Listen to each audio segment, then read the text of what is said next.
नमस्कार, लाख टके की बात में आप सभी का बहुत स्वागत है। आपके साथ मैं हूं नलिनी पांडे।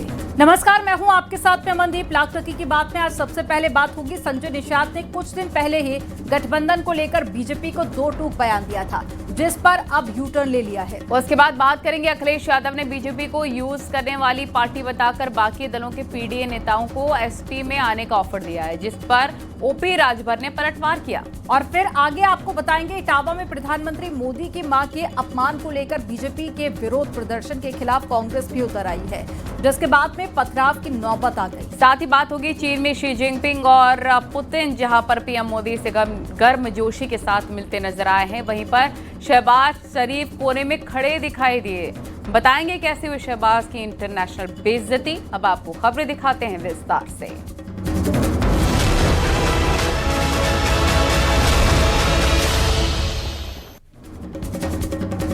योगी सरकार के मंत्री और निषाद पार्टी के प्रमुख संजय निषाद ने कुछ दिन पहले ही बीजेपी को साफ साफ शब्दों में कह दिया था, अगर उन्हें निषाद पार्टी से फायदा नहीं है तो गठबंधन तोड़ सकते हैं। लेकिन अब सीएम योगी से मुलाकात के बाद संजय निषाद के सुर बदल गए हैं। संजय निषाद के इस बयान के पीछे सियासी परेशानी थी या फिर पावर गेम, आपको रिपोर्ट में दिखाते हैं।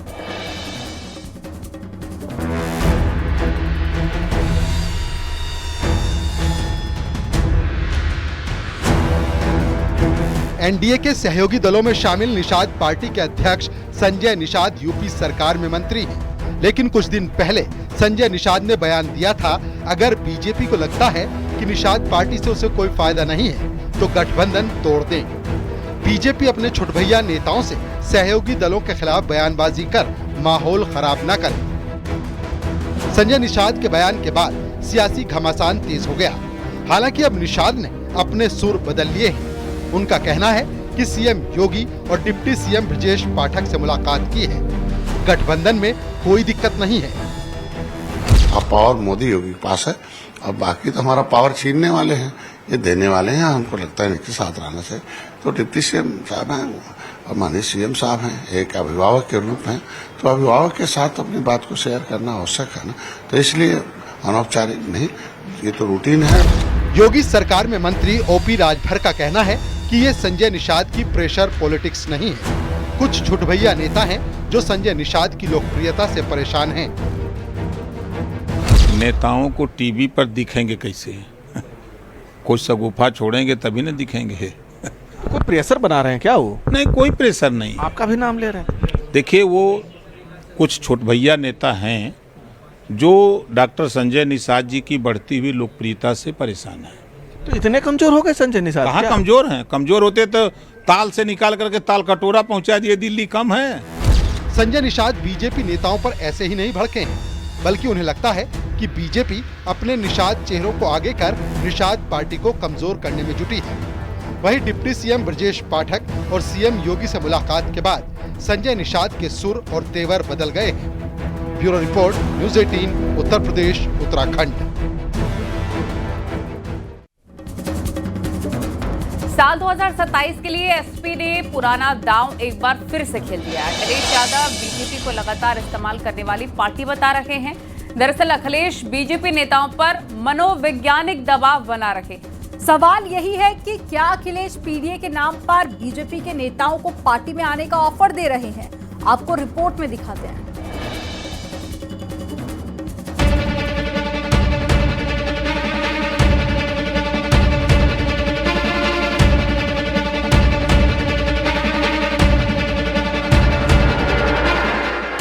– 2027 के विधानसभा चुनाव के लिए समाजवादी पार्टी ने एक बार फिर पैंतरा खेला है। अखिलेश यादव लगातार से संदेश देने की कोशिश में है कि पीडीए के साथ ज्यादती हो रही है, ताकि बाकी दलों के पीडीए नेता भी उनके साथ जुड़ सकें। दरअसल ये अखिलेश यादव के जरिए सत्ता पक्ष के नेताओं को अपने पाले में मिलाने की रणनीति है। अखिलेश ने बीजेपी को नेताओं को इस्तेमाल करके बर्बाद करने वाली पार्टी बताया। ये बीजेपी जिस तरह काम करती है, ये इस्तेमाल पार्टी है, ये लोगों का इस्तेमाल करती है और लोग धीरे धीरे भारतीय जनता पार्टी को इस्तेमाली पार्टी बोल रहे हैं। ये इस्तेमाल करेगी और उसके बाद उन्हें बर्बाद कर देगी। कभी एसपी गठबंधन के साथी रहे ओम प्रकाश राजभर ने अखिलेश यादव पर बड़ा हमला बोला है और पूछा है कि मुस्लिमों का वोट इस्तेमाल करने वाले अखिलेश 2027 के लिए किसी मुस्लिम को सीएम पद का उम्मीदवार घोषित क्यों नहीं करते। मान को भी बना देते मुख्यमंत्री, नहीं 27 का चुनाव आ रहा, ऐलान कर दें अखिलेश जी कि भाई अगला हमारा मुख्यमंत्री मुसलमान होगा। है दम, हिम्मत नहीं है, ये धोखा देने वाले लोग हैं। राजनीति के जानकार मानते हैं कि 10 साल सत्ता से दूर रहने वाली एसपी इस बार सारे हथकंडे अपना रही है। एसपी चाहती है बीजेपी के पिछड़े वोट बैंक को डिस्टर्ब कर अपने पाले में लाया जाए। होंगे तो अखिलेश यादव एक बड़ी रणनीति पर काम कर रहे हैं, जहां पर भारतीय जनता पार्टी की नीतियों के साथ साथ उनकी नीयत पर सवाल उठाकर भारतीय जनता पार्टी के तमाम समर्थकों को एक संदेश देने की कोशिश कर रहे हैं कि अभी भी समय है और अगर भारतीय जनता पार्टी के इस्तेमाल से बचना चाहते हैं तो वो उनके पाले में आ सकते हैं। साल 2027 में बीजेपी की हैट्रिक लगेगी या नहीं, ये अभी कहना मुश्किल है, लेकिन पीडीए को लेकर जहां अखिलेश यादव लगातार बीजेपी पर आक्रामक हो रहे हैं, वहीं बीजेपी भी पीडीए की बड़ी काट एसपी के सामने लेकर आ रही है। Bureau report, news 18।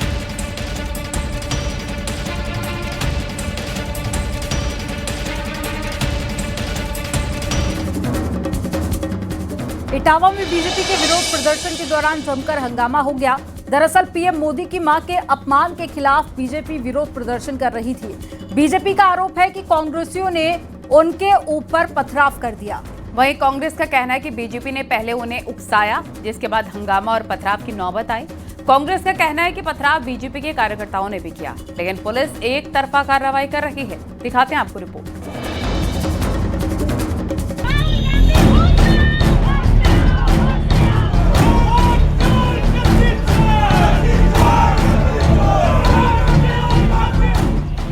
PM Modi की मां के अपमान को लेकर इटावा में प्रदर्शन के दौरान बीजेपी और कांग्रेस के कार्यकर्ता आपस में भिड़ गए।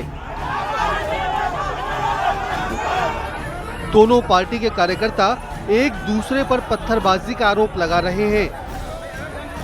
बीजेपी का आरोप है कि कांग्रेस के कार्यकर्ताओं ने पथराव किया, जिसके बाद भगदड़ की स्थिति बन गई। उनकी मां के खिलाफ अभद्र टिप्पणी की गई थी और उसका हम लोग शांतिपूर्वक ढंग से विरोध कर रहे थे। सारे लोग इस तरह के कार्यक्रम करते हैं, कोई हमने नया कार्यक्रम नहीं किया था और बहुत शांतिपूर्वक हम लोग यहाँ पे अपना विरोध प्रदर्शन करने के लिए आराम से पैदल यात्रा करते हुए आ रहे थे। कल्पना भी नहीं थी कि किसी एक जाति, एक समुदाय विशेष के लोग जो पहले से षड्यंत्रकारी हैं और जिन्होंने षड्यंत्र रचा पूरा योजनाबद्ध तरीके से कांग्रेसियों के जिलाध्यक्ष के साथ मिलकर और ऊपर से ईंट और पत्थर फेंकना शुरू कर दिया। वहीं कांग्रेस नेता बीजेपी के आरोपों को गलत बता रहे हैं। उनका कहना है कि पथराव पहले बीजेपी कार्यकर्ताओं की तरफ से हुआ था। इस कार्यालय को के लोगों को, कांग्रेसी लोगों को परेशान करने के लिए और उनको मारने पीटने पर उतारू थी। अपनी जान माल की रक्षा के लिए कांग्रेस के लोगों ने जो कुछ भी संभव बन पड़ा वो कार्य किया। एक तरफा पुलिस कार्यवाही कर रही है। पुलिस ने किसी भी तरीके से भाजपा के किसी भी कार्यकर्ता को नहीं रोका, क्योंकि भाजपा के कार्यकर्ताओं ने भी गाली गलौज, पत्थरबाजी सब कुछ की है। काफी देर के हंगामे के बाद पुलिस प्रशासन की टीम मौके पर पहुंची और हालात को काबू में किया। देखिए, ये भाजपा कार्यकर्ता द्वारा कार्यक्रम था कि वो कांग्रेस कार्यालय के पास जाएंगे, प्रदर्शन करेंगे, तो उसके पूर्व भी उनको पहले ही रोक दिया गया था, परंतु सूचना मिली कि कुछ अराजक तत्वों द्वारा उनको पथराव किया गया है, तो इसकी जांच कराई जा रही है और जो भी दोषी है उस पर कार्रवाई की जाएगी। पथराव की खबर थी और कुछ अराजक तत्वों ने पथराव किया था और माहौल बिगाड़ने का प्रयास किया था। उनको चिन्हित किया जा रहा है। लगभग 8 लोगों को गिरफ्तार किया गया है, उनका अग्रिम कार्रवाई की जा रही है। बीजेपी और कांग्रेस के हंगामे के बीच पुलिस ने कई कार्यकर्ताओं को गिरफ्तार किया है। कांग्रेस का आरोप है कि पुलिस पक्षपात कर रही है। कांग्रेस कार्यकर्ताओं की तरह बीजेपी के भी कार्यकर्ताओं की गिरफ्तारी होनी चाहिए। Bureau report, news 18, Uttar Pradesh, Uttarakhand.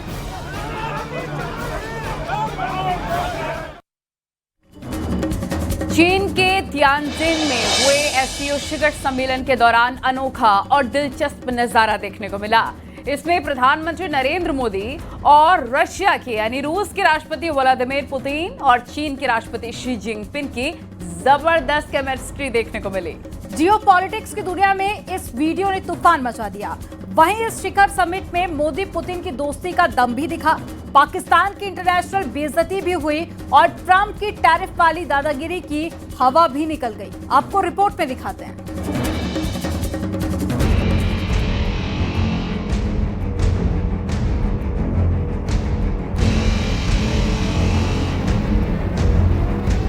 चीन के तियानजिन में एससीओ समिट से ऐसी तस्वीरें सामने आई जिन्होंने एक बार फिर से पाकिस्तान और उसके प्रधानमंत्री शहबाज शरीफ की औकात दुनिया के सामने ला दी। भारत से बराबरी का सपना देखने वाले शहबाज की तियानजिन में जो इंटरनेशनल बेइज्जती हुई, शहबाज शरीफ ने तियानजिन में कैसे न सिर्फ अपनी बल्कि अपने मुल्क पाकिस्तान की भी भद्द पिटवाई, आप इन तस्वीरों में जरा देखिए। तस्वीर उस वक्त की है जब प्रधानमंत्री नरेंद्र मोदी रूस के राष्ट्रपति व्लादिमीर पुतिन के साथ फोटो सेशन के लिए जा रहे थे। दोनों एक दूसरे का हाथ पकड़े आपस में बातें करते हुए निकले तो किनारे पर खड़े पाकिस्तान के प्रधानमंत्री शहबाज शरीफ दोनों को देखते ही रह गए। शहबाज की बॉडी लैंग्वेज उनकी हालत बयां करने के लिए काफी थी। उनके हाथ बंधे थे लेकिन तिरछी आंखों से वो दोनों को देख रहे थे।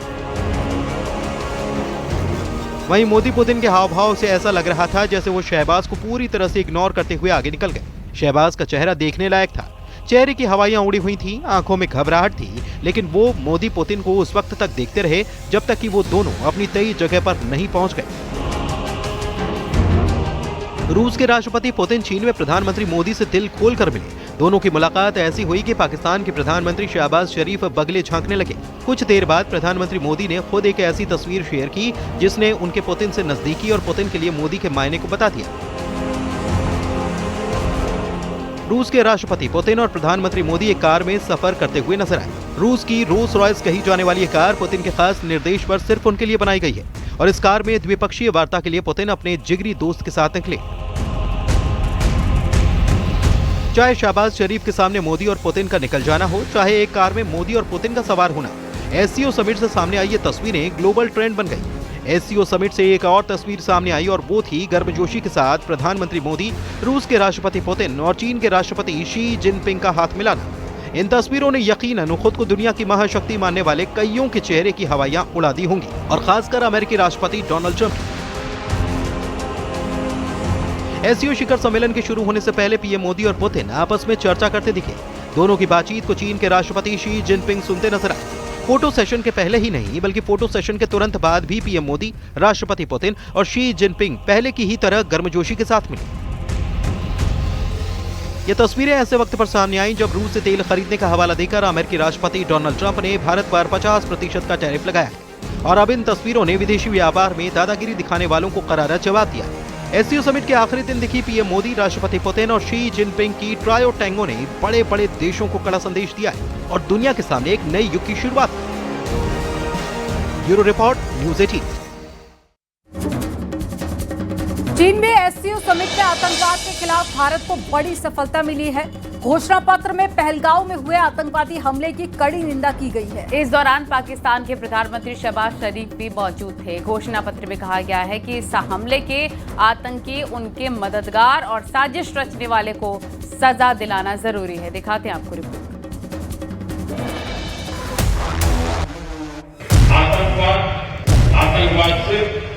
आतंकवाद से लड़ाई में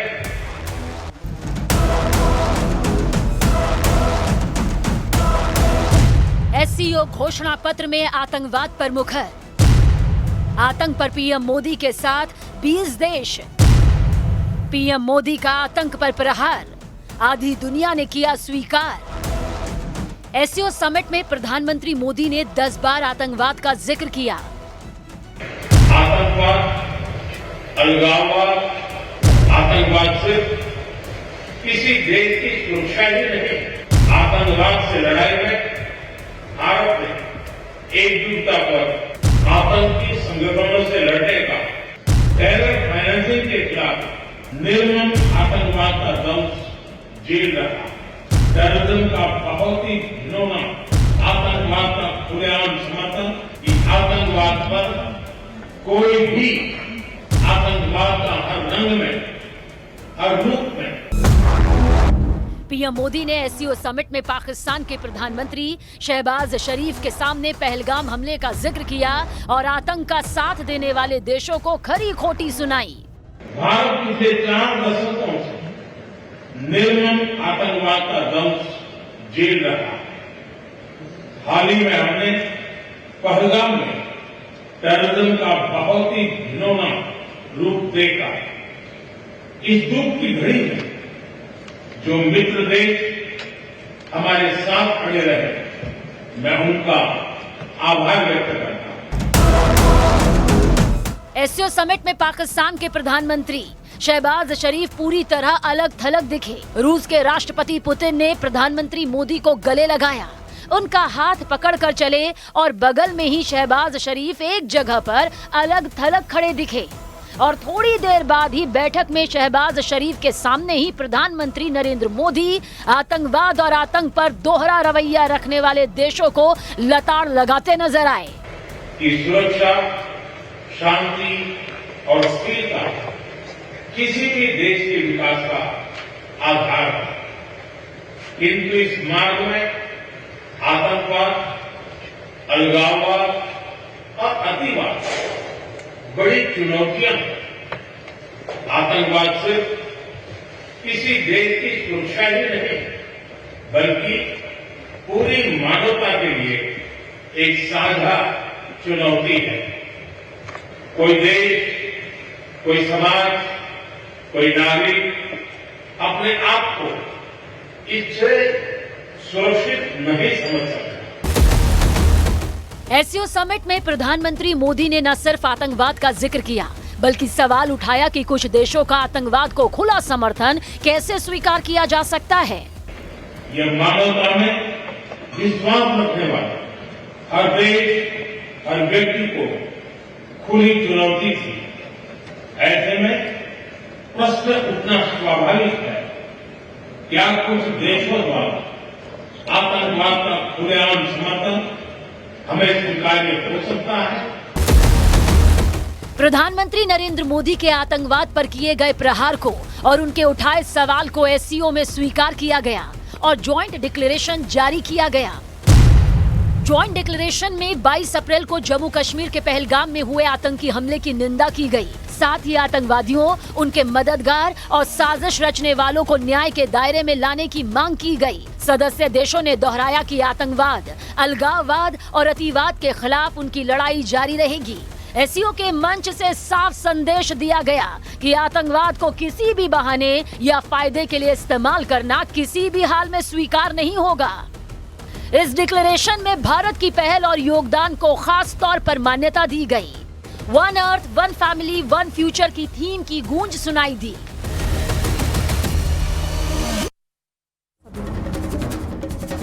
अफगानिस्तान में भूकंप से भारी तबाही आई है। अब तक 800 से ज्यादा लोगों की मौतें हो चुकी हैं। भूकंप का केंद्र नंगरहार प्रांत के जलालाबाद के पास था और इसकी गहराई जमीन की सतह से 8 किलोमीटर नीचे थी। भूकंप से सबसे ज्यादा नुकसान पुनार प्रांत में हुआ है। मलबे के बीच में जिंदगी की तलाश जारी है। अफगानिस्तान में भूकंप ने कैसे सब कुछ बर्बाद कर दिया, आपको एक रिपोर्ट में दिखाते हैं।